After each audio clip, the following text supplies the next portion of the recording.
Crime and Punishment Part 3, by Fyodor Dostoevsky. Chapter 5, Raskolnikov was already entering the room. He came in looking as though he had the utmost difficulty not to burst out laughing again. Behind him Razumihin strode in gawky and awkward, shamefaced and red as a peony, with an utterly crestfallen and ferocious expression. His face and whole figure really were ridiculous at that moment and amply justified Raskolnikov's laughter. Raskolnikov, not waiting for an introduction, bowed to Porfiry Petrovitch, who stood in the middle of the room looking inquiringly at them. He held out his hand and shook hands, still apparently making desperate efforts to subdue his mirth and utter a few words to introduce himself. But he had no sooner succeeded in assuming a serious air and muttering something when he suddenly glanced again as though accidentally at Razumihin, and could no longer control himself. His stifled laughter broke out the more irresistibly the more he tried to restrain it. The extraordinary ferocity with which Razumihin received this spontaneous mirth gave the whole scene the appearance of most genuine fun and naturalness. Razumihin strengthened this impression as though on purpose. "Fool, you fiend!" he roared, waving his arm, which at once struck a little round table with an empty tea glass on it. Everything was sent flying and crashing. "But why break chairs, gentlemen? You know it's a loss to the crown," Porfiry Petrovitch quoted gaily. Raskolnikov was still laughing, with his hand in Porfiry Petrovitch's, but anxious not to overdo it. Awaited the right moment to put a natural end to it. Razumihin, completely put to confusion by upsetting the table and smashing the glass, gazed gloomily at the fragments, cursed and turned sharply to the window where he stood looking out with his back to the company with a fiercely scowling countenance, seeing nothing. Porfiry Petrovitch laughed and was ready to go on laughing, but obviously looked for explanations. Zametov had been sitting in the corner, but he rose at the visitor's entrance and was standing in expectation with a smile on his lips, though he looked with surprise and even it seemed incredulity at the whole scene and at Raskolnikov with a certain embarrassment. Zametov's unexpected presence struck Raskolnikov unpleasantly. "I've got to think of that," he thought. "Excuse me, please," he began, affecting extreme embarrassment. Raskolnikov. "Not at all. Very pleasant to see you, and how pleasantly you've come in. Why, won't he even say good morning?" Porfiry Petrovitch nodded at Razumihin. "Upon my honor, I don't know why he is in such a rage with me. I only told him as we came along that he was like Romeo and proved it, and that was all, I think." "Pig!" ejaculated Razumihin, without turning round. "There must have been very grave grounds for it, if he is so furious at the word." Porfiry laughed. "Oh, you sharp lawyer! Damn you all!" snapped Razumihin, and suddenly bursting out laughing himself, he went up to Porfiry with a more cheerful face as though nothing had happened. "That'll do. We are all fools. To come to business. This is my friend Rodion Romanovich Raskolnikov. In the first place, he has heard of you and wants to make your acquaintance, and secondly, he has a little matter of business with you." Zametov. "What brought you here? Have you met before? Have you known each other long? What does this mean?" thought Raskolnikov uneasily. Zametov seemed taken aback, but not very much so. "Why, it was at your rooms we met yesterday," he said easily. "Then I have been spared the trouble. All last week he was begging me to introduce him to you. Porfiry and you have sniffed each other out without me. Where is your tobacco?"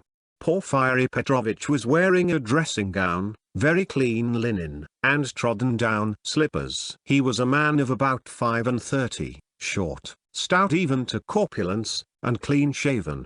He wore his hair cut short and had a large round head, particularly prominent at the back. His soft, round, rather snub-nosed face was of a sickly yellowish color, but had a vigorous and rather ironical expression. It would have been good-natured except for a look in the eyes, which shone with a watery, mawkish light under almost white, blinking eyelashes.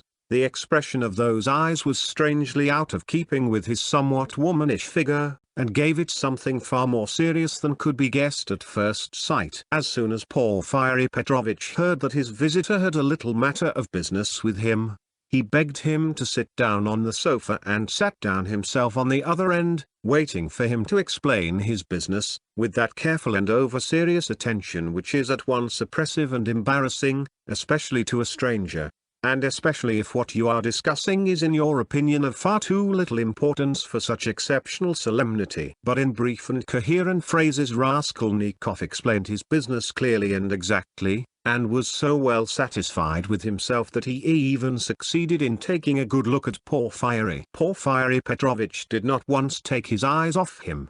Razumihin, sitting opposite at the same table, listened warmly and impatiently, looking from one to the other every moment with rather excessive interest.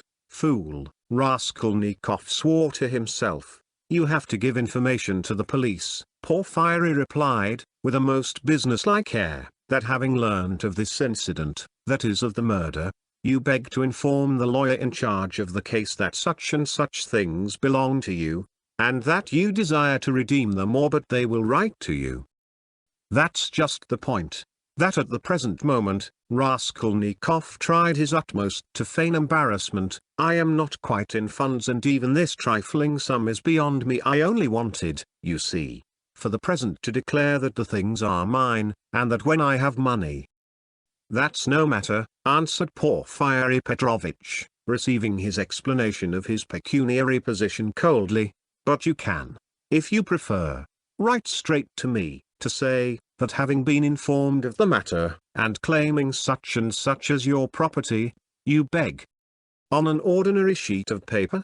Raskolnikov interrupted eagerly, again interested in the financial side of the question. Oh, the most ordinary, and suddenly Porfiry Petrovitch looked with obvious irony at him, screwing up his eyes and, as it were, winking at him. But perhaps it was Raskolnikov's fancy, for it all lasted but a moment. There was certainly something of the sort. Raskolnikov could have sworn he winked at him, goodness knows why, he knows, flashed through his mind like lightning. Forgive my troubling you about such trifles, he went on, a little disconcerted. The things are only worth 5 roubles, but I prize them particularly for the sake of those from whom they came to me, and I must confess that I was alarmed when I heard. That's why you were so much struck when I mentioned to Zosimov that Porfiry was inquiring for everyone who had pledges. Razumihin put in with obvious intention. This was really unbearable. Raskolnikov could not help glancing at him with a flash of vindictive anger in his black eyes, but immediately recollected himself. You seem to be jeering at me, brother? He said to him, with a well-feigned irritability. I dare say I do seem to you absurdly anxious about such trash, but you mustn't think me selfish or grasping for that, and these 2 things may be anything but trash in my eyes. I told you just now that the silver watch, though it's not worth a cent, is the only thing left us of my father's. You may laugh at me, but my mother is here.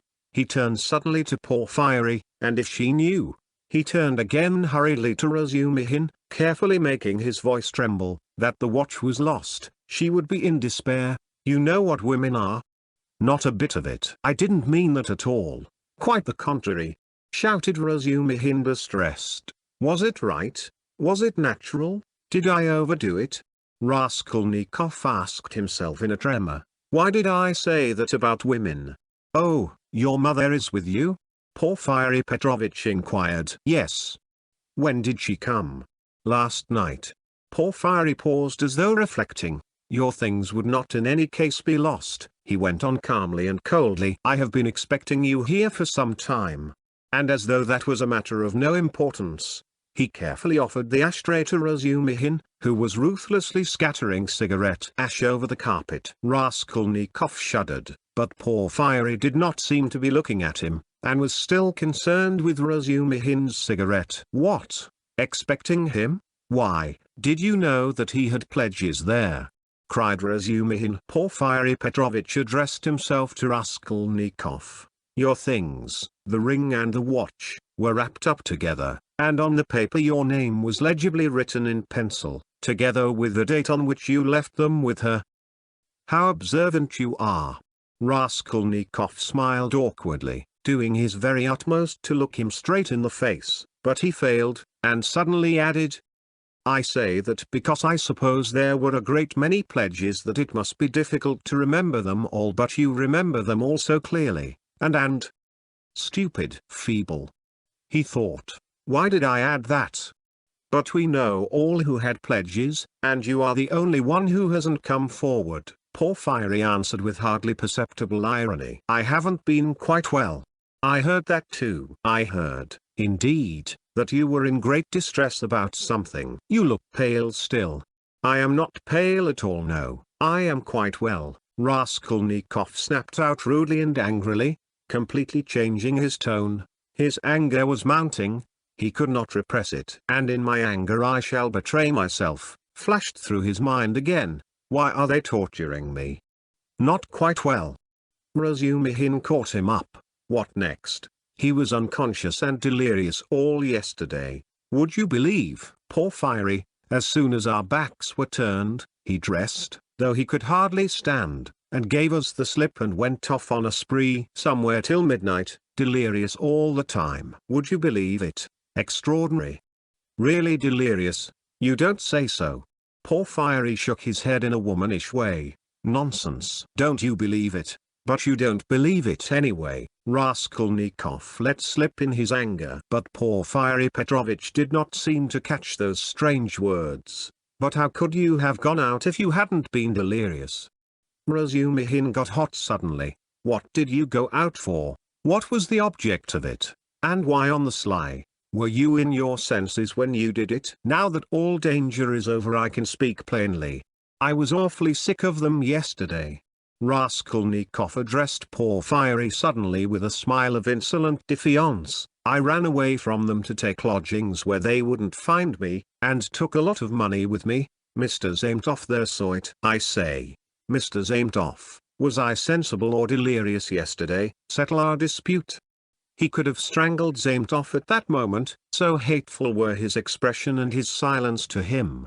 In my opinion you talked sensibly and even artfully, but you were extremely irritable, Zametov pronounced dryly. And Nikodym Fomitch was telling me today, put in Porfiry Petrovitch, that he met you very late last night in the lodging of a man who had been run over.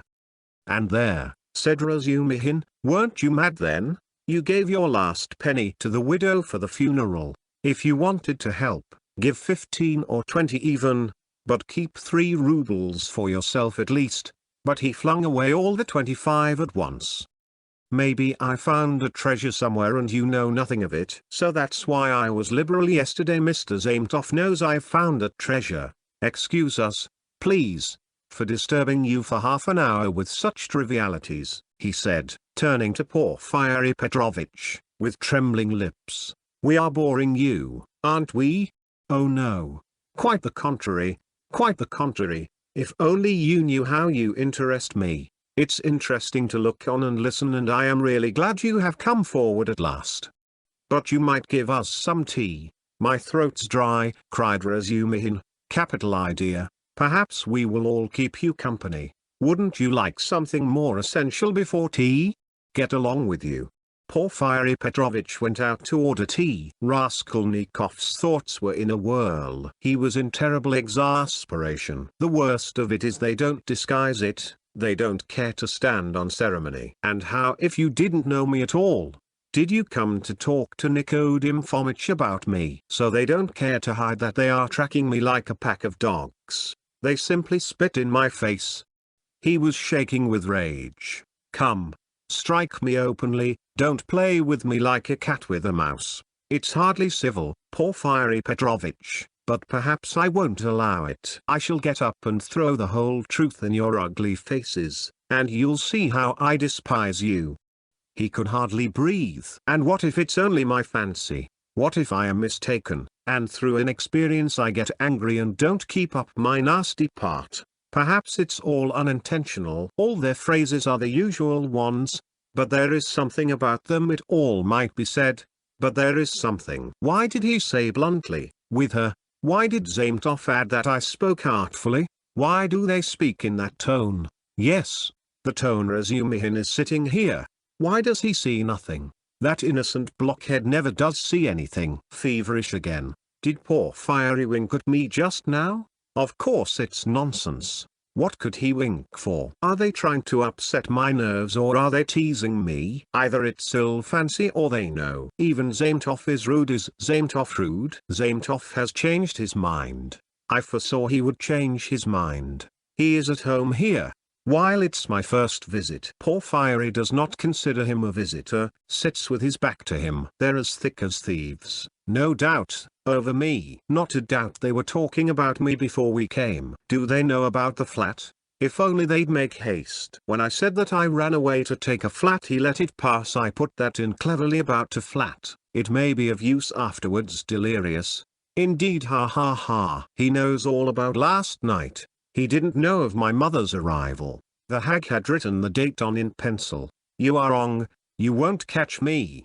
There are no facts. It's all supposition. You produce facts. The flat even isn't a fact but delirium. I know what to say to them. Do they know about the flat? I won't go without finding out. What did I come for? But my being angry now, maybe, is a fact. Fool. How irritable I am. Perhaps that's right. To play the invalid, he is feeling me. He will try to catch me. Why did I come? All this flashed like lightning through his mind. Porfiry Petrovitch returned quickly. He became suddenly more jovial. Your party yesterday, brother, has left my head rather, and I am out of sorts altogether. He began in quite a different tone, laughing to Razumihin. Was it interesting? I left you yesterday at the most interesting point. Who got the best of it?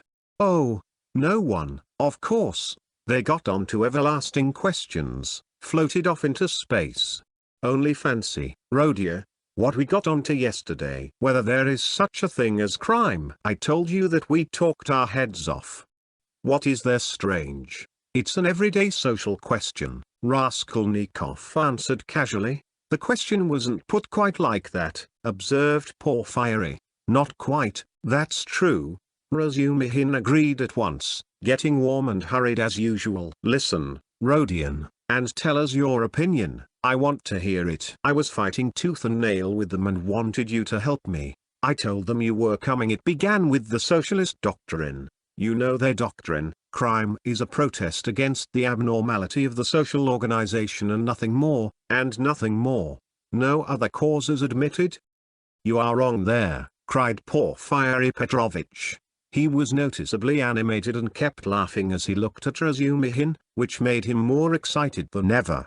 Nothing is admitted, Razumihin interrupted with heat. I am not wrong. I'll show you their pamphlets. Everything with them is the influence of environment, and nothing else. Their favorite phrase, from which it follows that, if society is normally organized, all crime will cease at once, since there will be nothing to protest against, and all men will become righteous in one instant. Human nature is not taken into account. It is excluded. It's not supposed to exist. They don't recognize that humanity, developing by a historical living process, will become at last a normal society, but they believe that a social system that has come out of some mathematical brain is going to organize all humanity at once and make it just and sinless in an instant, quicker than any living process. That's why they instinctively dislike history, nothing but ugliness and stupidity in it, and they explain it all as stupidity. That's why they so dislike the living process of life. They don't want a living soul. The living soul demands life. The soul won't obey the rules of mechanics. The soul is an object of suspicion.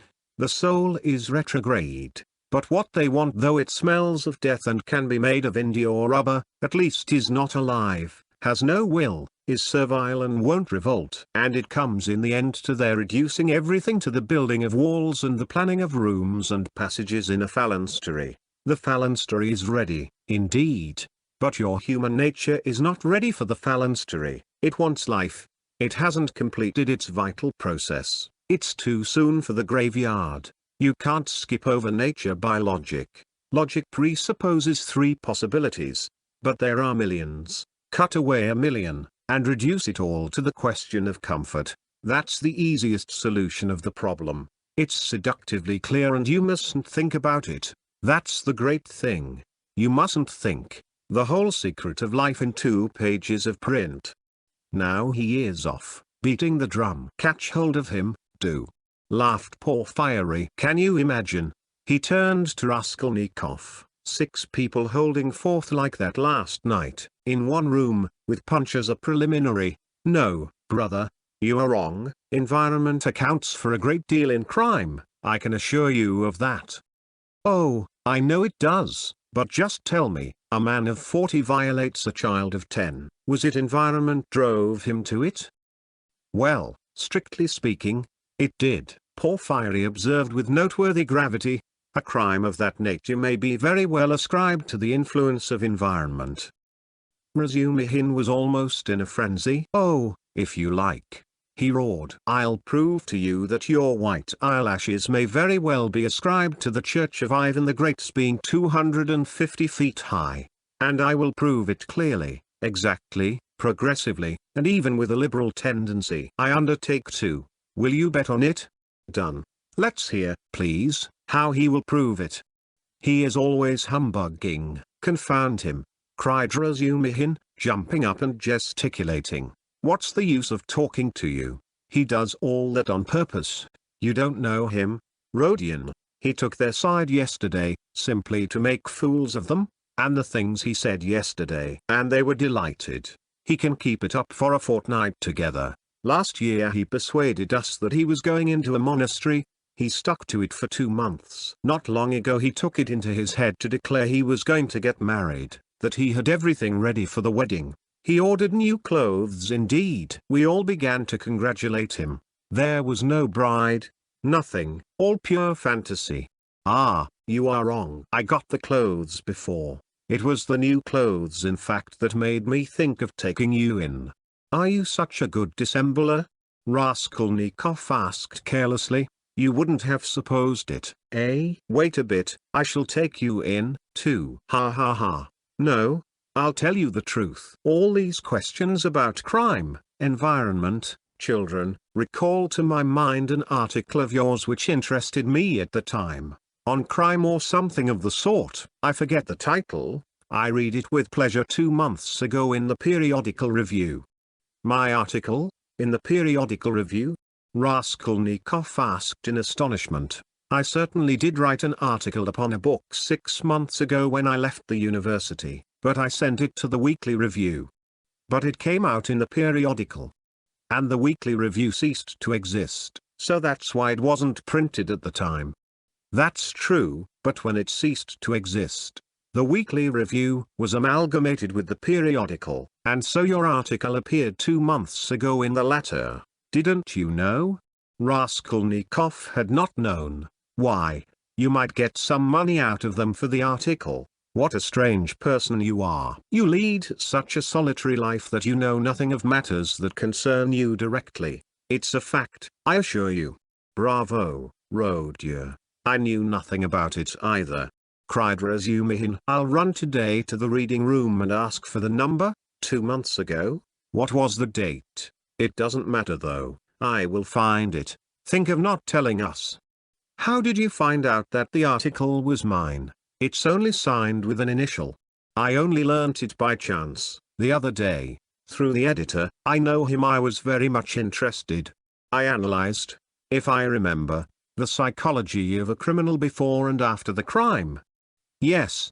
And you maintain that the perpetration of a crime is always accompanied by illness. Very, very original, but it was not that part of your article that interested me so much, but an idea at the end of the article which I regret to say you merely suggested without working it out clearly. There is, if you recollect, a suggestion that there are certain persons who can, that is, not precisely are able to, but have a perfect right to commit breaches of morality and crimes, and that the law is not for them. Raskolnikov smiled at the exaggerated and intentional distortion of his idea. What do you mean? A right to crime, but not because of the influence of environment? Razumihin inquired with some alarm. Even. No, not exactly because of it, answered Porfiry. In his article all men are divided into ordinary and extraordinary. Ordinary men have to live in submission, have no right to transgress the law, because, don't you see, they are ordinary. But extraordinary men have a right to commit any crime and to transgress the law in any way, just because they are extraordinary. That was your idea, if I am not mistaken? What do you mean? That can't be right. Razumihin muttered in bewilderment. Raskolnikov smiled again. He saw the point at once, and knew where they wanted to drive him. He decided to take up the challenge. That wasn't quite my contention, he began simply and modestly. Yet I admit that you have stated it almost correctly. Perhaps, if you like, perfectly so. It almost gave him pleasure to admit this. The only difference is that I don't contend that extraordinary people are always bound to commit breaches of morals, as you call it. In fact, I doubt whether such an argument could be published. I simply hinted that an extraordinary man has the right that is not an official right, but an inner right to decide in his own conscience to overstep certain obstacles, and only in case it is essential for the practical fulfillment of his idea, sometimes, perhaps, of benefit to the whole of humanity. You say that my article isn't definite. I am ready to make it as clear as I can. Perhaps I am right in thinking you want me to. Very well. I maintain that if the discoveries of Kepler and Newton could not have been made known except by sacrificing the lives of 1, a dozen, 100, or more men, Newton would have had the right, would indeed have been in duty bound to eliminate the dozen or the 100 men for the sake of making his discoveries known to the whole of humanity. But it does not follow from that Newton had a right to murder people right and left and to steal every day in the market. Then, I maintain in my article that all legislators and leaders of men, such as Lycurgus, Solon, Mahomet, Napoleon, and so on, were all without exception criminals, from the very fact that, making a new law, they transgressed the ancient one, handed down from their ancestors and held sacred by the people, and they did not stop short at bloodshed either, if that bloodshed, often of innocent persons fighting bravely in defense of ancient law, were of use to their cause.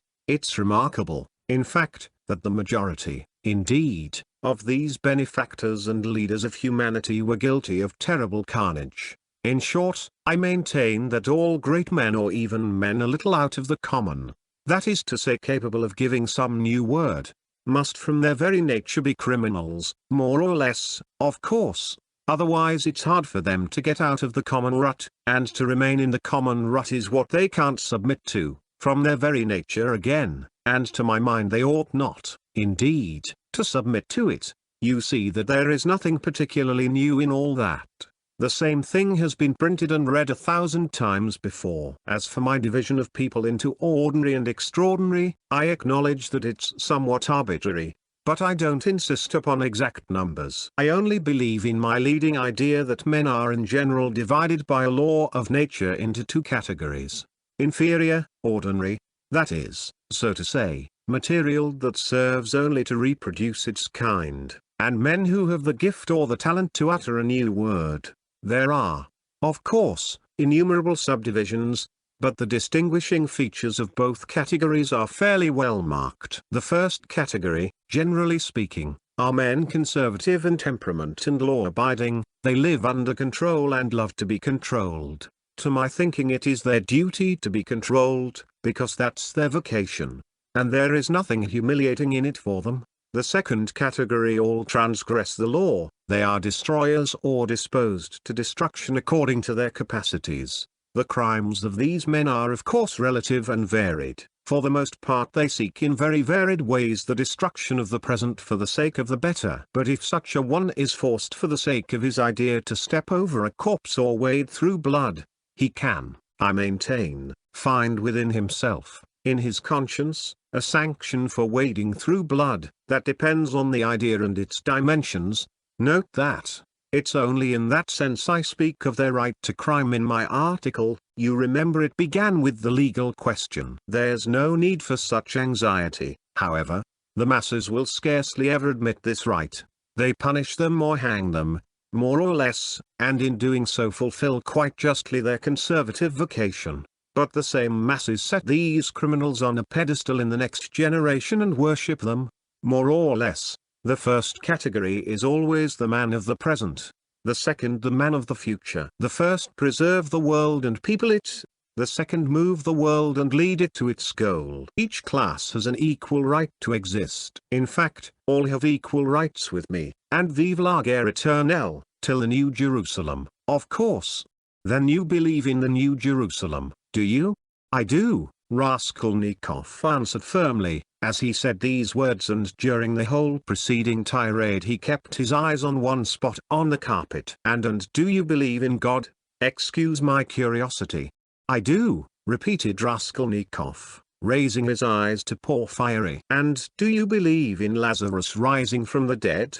I do. Why do you ask all this? You believe it literally? Literally. You don't say so. I asked from curiosity. Excuse me, but let us go back to the question. They are not always executed. Some, on the contrary, triumph in their lifetime. Oh, yes. Some attain their ends in this life, and then they begin executing other people. If it's necessary, indeed, for the most part they do. Your remark is very witty. Thank you. But tell me this.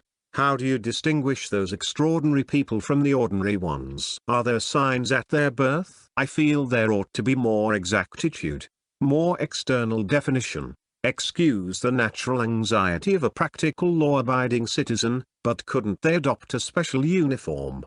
For instance, couldn't they wear something, be branded in some way? For you know, if confusion arises and a member of one category imagines that he belongs to the other, begins to eliminate obstacles as you so happily expressed it, then. Oh, that very often happens. That remark is wittier than the other. Thank you. No reason to, but take note that the mistake can only arise in the first category, that is among the ordinary people, as I perhaps unfortunately called them. In spite of their predisposition to obedience, very many of them, through a playfulness of nature, sometimes vouchsafed even to the cow, like to imagine themselves advanced people, destroyers, and to push themselves into the new movement, and this quite sincerely. Meanwhile the really new people are very often unobserved by them, or even despised as reactionaries of groveling tendencies. But I don't think there is any considerable danger here, and you really need not be uneasy, for they never go very far. Of course, they might have a thrashing sometimes for letting their fancy run away with them and to teach them their place, but no more. In fact, even this isn't necessary, as they castigate themselves, for they are very conscientious. Some perform this service for one another and others chastise themselves with their own hands. They will impose various public acts of penitence upon themselves with a beautiful and edifying effect. In fact, you've nothing to be uneasy about, it's a law of nature. Well, you have certainly set my mind more at rest on that score, but there's another thing worries me. Tell me, please, are there many people who have the right to kill others?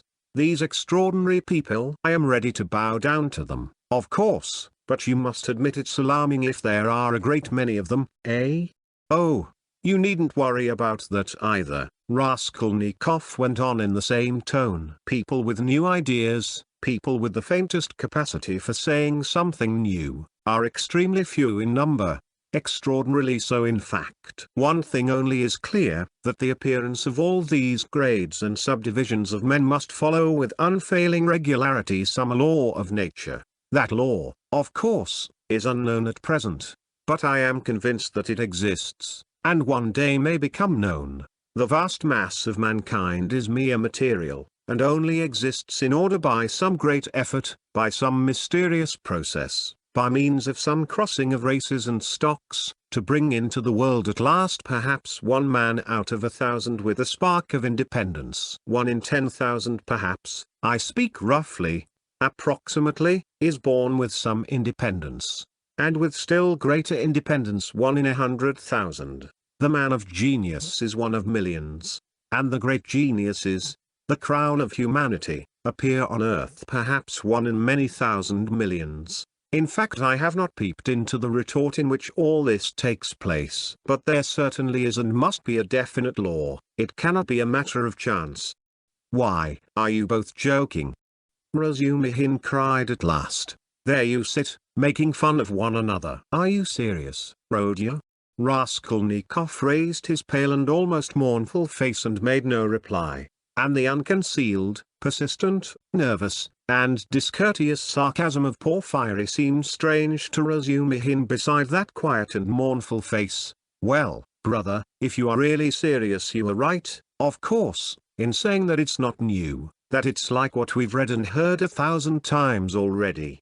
But what is really original in all this, and is exclusively your own, to my horror, is that you sanction bloodshed in the name of conscience, and, excuse my saying so, with such fanaticism that, I take it, is the point of your article. But that sanction of bloodshed by conscience is to my mind more terrible than the official, legal sanction of bloodshed. You are quite right, it is more terrible, Porfiry agreed. Yes, you must have exaggerated. There is some mistake. I shall read it. You can't think that. I shall read it. All that is not in the article, there's only a hint of it, said Raskolnikov. Yes, yes. Porfiry couldn't sit still. Your attitude to crime is pretty clear to me now. But excuse me for my impertinence. I am really ashamed to be worrying you like this. You see, you've removed my anxiety as to the two grades getting mixed. But there are various practical possibilities that make me uneasy. What if some man or youth imagines that he is a Lycurgus or Mahomet? A future one, of course, and suppose he begins to remove all obstacles. He has some great enterprise before him and needs money for it and tries to get it. Do you see?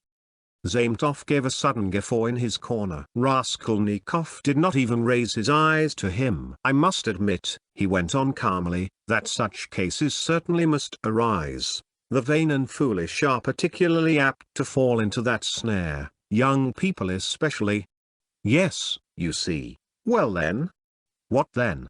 Raskolnikov smiled in reply. That's not my fault. So it is and so it always will be. He said just now, he nodded at Razumihin, that I sanction bloodshed. Society is too well protected by prisons, banishment, criminal investigators, penal servitude. There's no need to be uneasy. You have but to catch the thief. And what if we do catch him? Then he gets what he deserves. You are certainly logical, but what of his conscience? Why do you care about that? Simply from humanity. If he has a conscience, he will suffer for his mistake. That will be his punishment, as well as the prison. But the real geniuses, asked Razumihin frowning, those who have the right to murder, oughtn't they to suffer at all even for the blood they've shed? Why the word ought? It's not a matter of permission or prohibition. He will suffer if he is sorry for his victim. Pain and suffering are always inevitable for a large intelligence and a deep heart. The really great men must, I think, have great sadness on earth. He added dreamily, not in the tone of the conversation. He raised his eyes, looked earnestly at them all, smiled, and took his cap. He was too quiet by comparison with his manner at his entrance, and he felt this. Everyone got up. Well, you may abuse me, be angry with me if you like, Porfiry Petrovitch began again, but I can't resist. Allow me one little question. I know I am troubling you. There is just one little notion I want to express, simply that I may not forget it. Very good, tell me your little notion. Raskolnikov stood waiting, pale and grave before him. Well, you see, I really don't know how to express it properly. It's a playful, psychological idea. When you were writing your article, surely you couldn't have helped, fancying yourself just a little, an extraordinary man, uttering a new word in your sense. That's so, isn't it? Quite possibly, Raskolnikov answered contemptuously. Razumihin made a movement. And, if so, could you bring yourself in case of worldly difficulties and hardship, or for some service to humanity, to overstep obstacles? For instance, to rob and murder? And again he winked with his left eye, and laughed noiselessly just as before. If I did, I certainly should not tell you, Raskolnikov answered with defiant and haughty contempt. No, I was only interested on account of your article. From a literary point of view, how obvious and insolent that is. Raskolnikov thought with repulsion. Allow me to observe, he answered dryly, that I don't consider myself a Mahomet or a Napoleon, nor any personage of that kind, and not being one of them, I cannot tell you how I should act. Oh, Come, don't we all think ourselves Napoleons now in Russia? Porfiry Petrovitch said with alarming familiarity. Something peculiar betrayed itself in the very intonation of his voice. Perhaps it was one of these future Napoleons who did for Alona Ivanovna last week? Zametov blurted out from the corner. Raskolnikov did not speak, but looked firmly and intently at Porfiry. Razumihin was scowling gloomily. He seemed before this to be noticing something. He looked angrily around. There was a minute of gloomy silence. Raskolnikov turned to go. "Are you going already?" Porfiry said amiably, holding out his hand with excessive politeness. "Very, very glad of your acquaintance. As for your request, have no uneasiness. Write just as I told you, or, better still, come to me there yourself in a day or two tomorrow. Indeed, I shall be there at 11 o'clock for certain. We'll arrange it all. We'll have a talk. As one of the last to be there, you might perhaps be able to tell us something," he added with a most good-natured expression. "You want to cross-examine me officially in due form?" Raskolnikov asked sharply. "Oh, why? That's not necessary for the present. You misunderstand me. I lose no opportunity, you see, and I've talked with all who had pledges. I obtained evidence from some of them. And you are the last. Yes, by the way," he cried, seemingly suddenly delighted, "I just remember. What was I thinking of?" He turned to Razumihin. "You were talking my ears off about that Nikolay. Of course, I know very well." He turned to Raskolnikov. "That the fellow is innocent, but what is one to do? We had to trouble Dmitri too. This is the point. This is all. When you went up the stairs it was past 7, wasn't it?" "Yes," answered Raskolnikov, with an unpleasant sensation at the very moment he spoke that he need not have said it. "Then when you went upstairs between 7 and 8, didn't you see in a flat that stood open on a second story? Do you remember? 2 workmen, or at least one of them. They were painting there. Didn't you notice them? It's very, very important for them." "Painters? No, I didn't see them," Raskolnikov answered slowly, as though ransacking his memory, while at the same instant he was racking every nerve, almost swooning with anxiety to conjecture as quickly as possible where the trap lay and not to overlook anything. "No, I didn't see them, and I don't think I noticed a flat like that open but on the 4th story." He had mastered the trap now and was triumphant. "I remember now that someone was moving out of the flat opposite Alona Ivanovna's. I remember it clearly. Some porters were carrying out a sofa and they squeezed me against the wall. But painters, no, I don't remember that there were any painters, and I don't think that there was a flat open anywhere. No, there wasn't." "What do you mean?" Razumihin shouted suddenly, as though he had reflected and realized. "Why, it was on the day of the murder the painters were at work, and he was there 3 days before." "What are you asking? Phoo! I have muddled it." Porfiry slapped himself on the forehead. "Deuce take it. This business is turning my brain." He addressed Raskolnikov somewhat apologetically. "It would be such a great thing for us to find out whether anyone had seen them between 7 and 8 at the flat. So I fancied you could perhaps have told us something. I quite muddled it." "Then you should be more careful," Razumihin observed grimly. The last words were uttered in the passage. Porfiry Petrovitch saw them to the door with excessive politeness. They went out into the street gloomy and sullen, and for some steps they did not say a word. Raskolnikov drew a deep breath.